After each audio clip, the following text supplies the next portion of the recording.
It could almost be crippling. I think when somebody threatens your 7-year-old boy and your family and other things are involved, it becomes almost all-encompassing. In beginning of January of 2006, Rob and Scott went skiing with some friends. I was skiing behind Scott and we were together. The person in front of him turned quite suddenly and unexpectedly, and he did react and he moved and was able to ski over the guy's skis, and both of them lost their balance and fell different directions.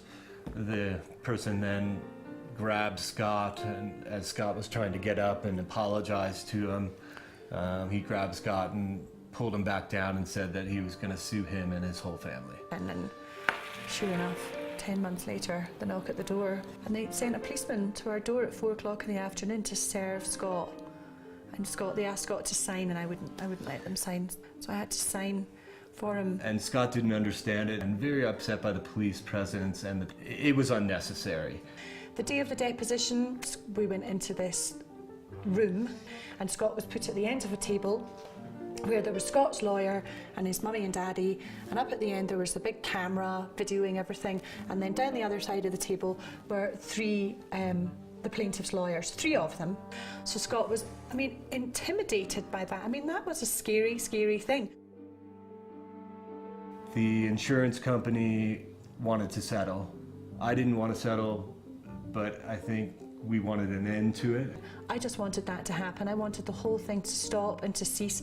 I wanted the conversations to stop, the phone calls to stop, and I wanted Scott to be able to get his little smile back, because he's a child. No child should ever be put in the situation he was put in because of a ski accident. I believe that when it really comes down to it, it's all about money. My son's age was no concern. My family's situation was no concern.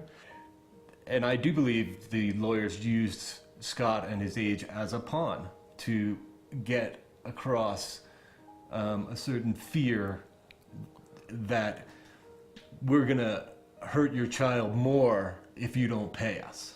Mm-hmm. And that continued right till the end.